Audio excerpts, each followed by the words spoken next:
चलिए अब आपको बताते हैं कि युद्ध शुरू होने से पहले यूक्रेन का नक्शा कैसा था। देखिए सीधे ये आपको यूक्रेन का नक्शा जो युद्ध शुरू होने से पहले था, लेकिन किस तरह से डोनेट्स्क और लुहांस्क के कुछ हिस्सों पर रूस समर्थित विद्रोहियों ने कब्जा किया। उसके बाद धीरे धीरे जो तस्वीर है वो यूक्रेन की बदलती गई। तबाही के साथ साथ चेर्नी पर कब्जा किया हुआ है इस वक्त यूक्रेन ने। चेर्नोबिल में शुरुआत में ही कब्जा हो गया था, साथ ही खार्किव जहां पर भीषण तबाही हो रही है। इसके अलावा निप्रो का हिस्सा जहां आप कल से ही देखिए खबरें लगातार आ रही है, मिसाइल अटैक और तमाम तरह की विद्रोह और आपदा की तस्वीरें वहां पर जानकारी के मुताबिक वीडियो के जरिए साझा की जा रही है। खैरसोन भी वो हिस्सा है जहां भारी तबाही इस युद्ध के दरमियान देखी गई है। जापोरिजिया वो हिस्सा जहां पर बहुत ज्यादा बमबारी हो रही है। और इसके अलावा जो क्राइमिया हिस्सा है ये तो पहले ही 2014 में रूस ने कब्जा कर लिया था।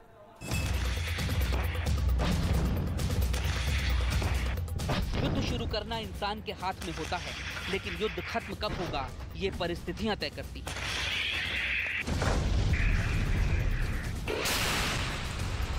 23 फरवरी की आधी रात जब पुतिन ने यूक्रेन के खिलाफ जंग का बिगुल बजाया तो लगा कि बस 2-4 दिनों की बात है। कीव पर रूस का झंडा लहराने लगे, लेकिन सारे कयास धरे रह गए। जिस वोलोदिमीर ज़ेलेंस्की को बहुत कमजोर प्रेसिडेंट बताया गया, वही ज़ेलेंस्की युद्ध के इतने दिन गुजर जाने के बाद भी रूस को कड़ी टक्कर दे रहे हैं।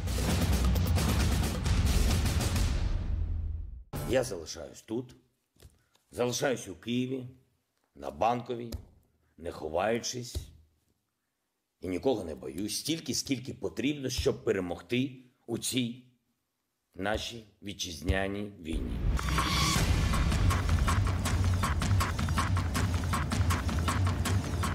आज की तारीख में भी पुतिन की सेना यूक्रेन में जी भरकर आग बरसा रही है, लेकिन यूक्रेन के सैनिकों के हौसले भी 7वें आसमान पर।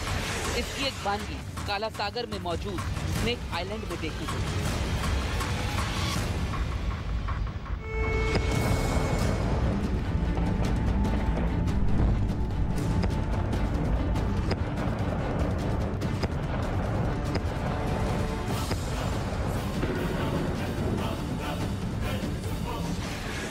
स्नेक आइलैंड पर हमले के वक्त रूस की नौसेना ने पहले डराया, धमकाया और फिर सरेंडर करने की बात कही।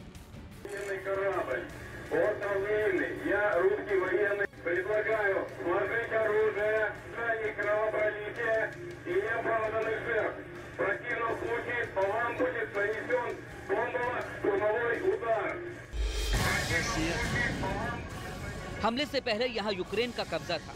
उस वक्त आइलैंड पर यूक्रेन के 13 नौसैनिक तैनात थे। दूसरी तरफ काला सागर में रूस का ये सफेद रंग का ताकतवर युद्धपोत था। इसी युद्धपोत से रूस की नौसेना सरेंडर करने की बात कर रही थी, लेकिन यूक्रेन के सैनिकों ने हार नहीं मानी।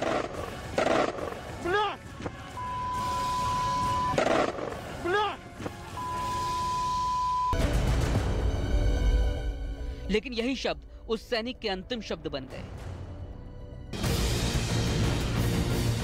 रूस के युद्धपोत स्नेक आइलैंड पर बारूद बरसाने लगे।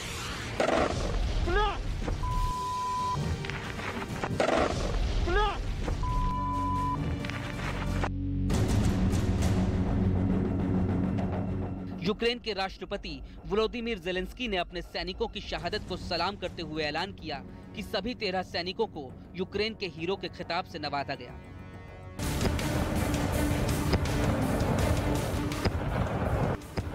यूक्रेन के सैनिकों के सामने चाहे रूस का शक्तिशाली युद्धपोत हो या फिर रूस के ताकतवर टैंक, सबका डटकर मुकाबला किया जा रहा है। सीमा से शुरू हुई लड़ाई अब यूक्रेन के शहरों में पहुंच चुकी है। Полтава в деле. Сосать! Слава Украине! रूस की सेना के खिलाफ ये यूक्रेन का गुरिल्ला वॉर। इस वीडियो को देखिए। यूक्रेन का छापामार दस्ता कैसे रूस के टैंकों को तबाह कर रहा है।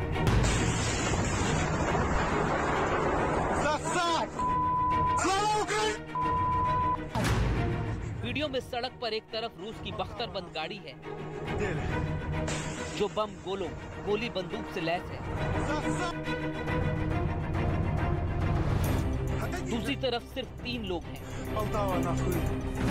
एक के हाथ में मोबाइल है, दूसरा स्टिंगर मिसाइल लॉन्चर लिए हुए है और तीसरा कार की स्टीयरिंग थामे हुए है।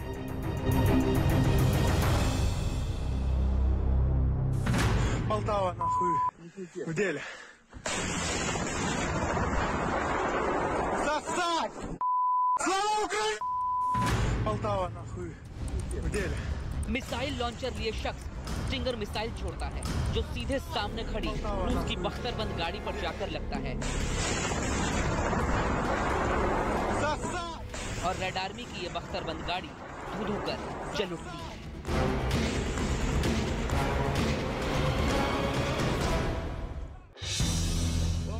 गुरिल्ला वॉर के इस दूसरे वीडियो को देखिए। Москали ебучий, пале, ты шо ты драконы опалы? Вот так клоун подпалу, блядь. Пизда вам, суки, ебаш. ये वीडियो कीव के बाहरी इलाके का बताया जा रहा है। वीडियो में दिख रहे यूक्रेन के दोनों सैनिक जैवलिन मिसाइल लिए रूस की सेना को चुनौती दे रहे हैं। О, братва, пала суета, пизда вам, москали ебучий, блядь. Буду вас пале, ты шо ты драконы опалы? Вот так клоун подпалу, блядь. Пизда вам, суки, ебаш, ты буду, блядь. रूसी सैनिकों ने राजधानी कीव पर कब्जा करने के लिए बेलारूस की तरफ से चेर्नोबिल पर हमला किया।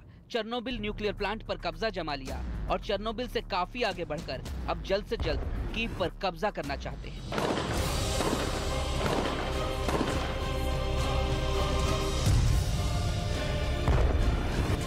राजधानी कीव की लड़ाई सबसे बड़ी जंग बन गई है।